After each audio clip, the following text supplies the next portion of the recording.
ભાવનગર જિલ્લામાં ધોધમાર કમોસમી વરસાદ ખાબક્યો છે। જિલ્લાના ગારિયાધાર તાલુકા પંથકમાં કમોસમી વરસાદ નોંધાયો તો ગારિયાધાર શહેર અને ગ્રામ્ય વિસ્તારોમાં ધોધમાર વરસાદનું આગમન થયું છે। ગારિયાધાર, ચોમાલ, વાવડી, પરવડી, ચારોડિયા તેમજ સુરનગર અને માંડવી, નવાગામ, દમરલા સહિતના જે ગામો છે તેમાં વરસાદી માહોલ જામ્યો છે। તો ગારિયાધાર પંથકમાં વરસાદી માહોલથી ખેડૂતોના પાકને નુકસાન થયું છે અને હાલ ગારિયાધાર પંથકમાં વરસાદી માહોલના કારણે ખેડૂતોની ચિંતામાં વધારો થયો છે। ભાવનગરમાં માવઠાનો બાર સહન કરવાનો વારો આવ્યો છે ત્યારે કમોસમી વરસાદમાં મકાન તૂટી પડ્યું અને જિલ્લાના જેસર તાલુકાના શાંતિનગર ગામે મકાન ધરાશાયી થયું। તો વરસાદને લઈ જૂનવાણી મકાન ધરાશાયી થતાં મોટા પાયે નુકસાન સર્જાયું છે। મકાનમાં રહેલ ઘર વખરીનો માલ સામાન દટાઈ ગયો હતો। તો શાંતિનગર ગામે રહેતા ઠોળિયા ભરતભાઈનું મકાન ધરાશાયી થયું છે। ભાવનગર શહેરમાં કમોસમી વરસાદ વરસ્યો તો સતત 4 દિવસથી શહેરમાં વરસાદી માહોલ જોવા મળ્યો। માવઠાના કારણે ખેડૂતોની ચિંતામાં વધારો થયો। વરસાદને કારણે રસ્તાઓ ભીંજાઈ ગયા છે। વહેલી સવારથી જ આજે જ્યારે જે ડીપ સિસ્ટમ સક્રિય થઈ છે ત્યારે ભાવનગર શહેર સહિત જિલ્લામાં અનેક વિસ્તારોમાં જે વરસાદી માહોલ છે તે સર્જાયો હતો અને હાલ પણ ધીમી ગતિએ વરસાદ શરૂ છે। તમે દ્રશ્યમાં જોઈ શકો છો કે શહેર સહિત જિલ્લાના જે વિસ્તારો છે ત્યાં વરસાદનું જોર યથાવત છે। વરસાદના જોરને લઈ અને લોકોનું જીવન છે પણ અસ્તવ્યસ્ત થયું છે। ચોક્કસ કહી શકાય કે આ કમોસમી વરસાદે લોકોના જીવન પર અસર કરી છે। ખાસ કરીને વાત કરીએ તો જે ભાવનગર જિલ્લાના પંથકોના વિસ્તાર છે એટલે કે તળાજા, મહુવા સહિતના જે વિસ્તારો છે આ વિસ્તારોમાં જે વહેલી સવારથી જ જે વરસાદી માહોલ છે તે સર્જાયો હતો અને લોકોને મહુવાના જે પંથકોના જે ગામો છે તેમાં પાણી ભરાવાના પ્રશ્નોને લઈ અને લોકોને હાલાકીનો સામનો કરવો પડ્યો હતો। ત્યારે બીજી તરફ વાત કરીએ તો જે શેત્રુંજી ડેમ છે જે ભાવનગરનો જે શેત્રુંજી ડેમ આજે ફરી વખત એટલે કે 8મી વખત છે તે ઓવરફ્લો થયો છે અને તેને લઈને પણ નીચેના જે ગામો છે તેને એલર્ટ કરવામાં આવે છે તંત્ર દ્વારા। હાલ હજી પણ વરસાદની આગાહીને લઈ અને તંત્ર દ્વારા આગાહી કરવામાં આવી છે કે આવનાર 5 દિવસમાં આ સિસ્ટમ છે તે સક્રિય રહેશે। નીતિન ગોયલ, ન્યૂઝ 18 ગુજરાતી, ભાવનગર।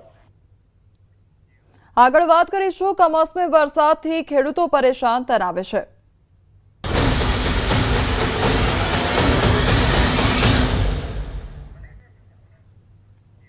સુરતના ઓલપાડમાં કમોસમી વરસાદથી ખેડૂતોની હાલત કફોડી બની ગઈ છે। રસ્તા પર સુકાવવા મૂકેલ ડાંગરના પાક પર પાણી ફરી વળતા ખેડૂતોમાં ચિંતા વ્યાપી છે। પૂર્વ મંત્રી મુકેશ પટેલે અધિકારીઓ સાથે ઓલપાડ વિસ્તારની મુલાકાત લીધી।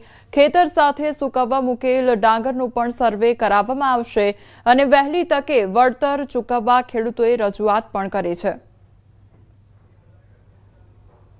કમોસમી વરસાદને લઈને દક્ષિણ ગુજરાતના ખેડૂતોની હાલત તો કફોડી બની છે। સાથે સાથે કમોસમી વરસાદને લઈ ખેતરોમાં ડાંગર ઊભો પાક પડી ગયો છે, ખેતરોમાં પાણી ભરાઈ ગયા છે, પણ જે ખેડૂતોએ ડાંગર બહાર કાઢી લીધી હતી એ ડાંગર હવે પલળી ગઈ છે। દ્રશ્ય જોઈ શકાય છે કે ગુજરાત સરકાર દ્વારા સર્વેની કામગીરી શરૂ કરવામાં આવી છે ત્યારે સુરત ઓલપાડ વિધાનસભાના ધારાસભ્ય મુકેશ પટેલ ગ્રાઉન્ડ ઝીરો પર ઉતર્યા છે। આપણે સીધા એમની સાથે વાત કરીશું।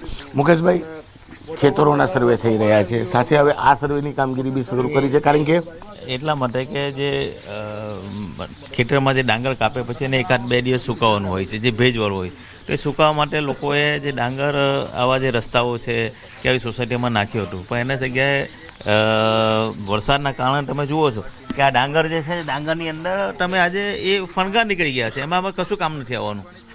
એટલે એનું પણ સર્વે થવા માટે અહીંયા અધિકારીની પાસે એટલે અમે જઈને આવા જે જગ્યાએ ડાંગરો પડ્યા છે એનું પણ સર્વે થાય એટલા માટે અમે ખેડૂતો જોડે અહીંયા આવ્યા છે અને એનું પણ અમે સર્વે કરાવીએ છીએ। બિલકુલ, મંત્રી હતા, ખેડૂતો સાથે વાત કરીશું। મોટાભાઈ, શું નામ આપનું? મારું નામ હિતેશભાઈ પટેલ છે। હિતેશભાઈ, શું કહેશો કારણ કે હવે આ ડાંગરને ફણગા ફૂટી ગયા, શું કામનું? એ ટોટલી લોસ જ છે। એમ તો ડાંગર ફેલ જ ગયું છે પણ સાહેબે કીધું છે કે સર્વે કરીને સાહેબે કીધું છે કે અમે અધિકારી નિમણૂક કરીને વળતર વધારે વળતર મળે એવું અમે સરકારને રજૂઆત કરીશું। તમને ખાતરી છે સાહેબ મળશે એમ? બિલકુલ, ખેડૂતોને આશા છે કારણ કે 2025માં બીજી સિઝન ખેડૂતોની ફેલ ગઈ છે।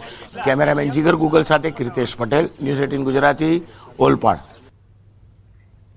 સુરત જિલ્લામાં કમોસમી વરસાદને લઈ ડાંગર અને શેરડીના પાક ને કારણે ભારે નુકસાન વેઠવાનો વારો આવ્યો છે, ત્યારે પૂર્વ મંત્રી મુકેશ પટેલ સરસ ગામના અસરગ્રસ્ત વિસ્તારની મુલાકાત લેવા માટે પહોંચ્યા હતા.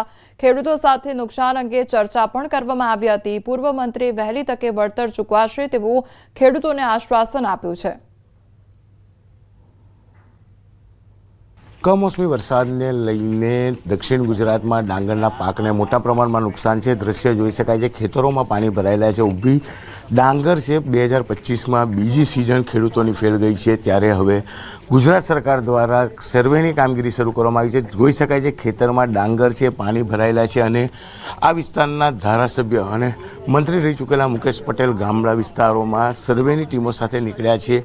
મુકેશભાઈ પટેલ ધારાસભ્ય છે. આપણે સીધા વાત કરીએ મુકેશભાઈ, 2025નું વર્ષ ખેડૂતો માટે નુકસાનકારક, કારણ કે ઉનાળુ પાક હતો તેમાં કમોસમી વરસાદ અને હવે ચોમાસાની ડાંગર નીકળવાની તૈયારી કમોસમી. કુદરતની આગળ આપણે સૌ લાચાર છે, પરંતુ જે રીતે સમગ્ર ગુજરાતની અંદર જે રીતે તમામ જિલ્લામાં વરસાદ પડ્યો છે, એ વરસાદ એટલી હદે પડ્યો છે કે જે એની ચાલુ સિઝનની અંદર પણ વરસાદ ના પડે એટલું આ 3 દિવસની અંદર જે વરસાદ પડ્યો છે. સર્વેની કામગીરી શરૂ કરવામાં આવી છે. આપ જાતે ગ્રાઉન્ડ પર ઉતર્યા છો, સર્વેયરો સાથે ખેતરો ફરી રહ્યા છો. શું લાગે છે ખેડૂતોને કેટલું વળતરની આશા છે તમારી પાસે? દર વખતે આપણે જોઈએ છે કે ક્યાંક ને ક્યાંક સર્વેની અંદર ક્યાંક કોઈક એવી ખામી દેખાતી કે મારું સર્વે રહી ગયું છે, આ રહી ગયું છે.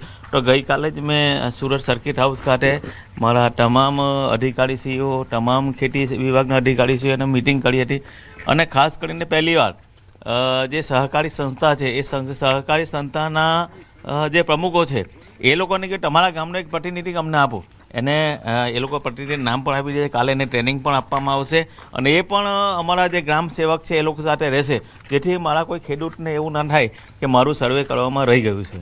બિલકુલ આટા મુકેશભાઈ, ટીમો બનાવવામાં આવી છે. ગામ સર્વેનો હોય, સહકારી ક્ષેત્રનો એક વ્યક્તિ હોય, તલાટી હોય કે મંત્રી હોય, તમામ લોકો છે. હું ફરી એક વખત દ્રશ્ય બતાવવા માંગીશ કે આ જોઈ શકો છો ખેતરોમાં તૈયાર છે અને પાક કાઢીને બહાર કાઢે એ પહેલાં જ કહી શકાય કે નુકસાન છે. કેમેરામેન જીગર ગુગલ સાથે કૃતેશ પટેલ, ન્યૂઝ 18 ગુજરાતી, ઓલપાડ.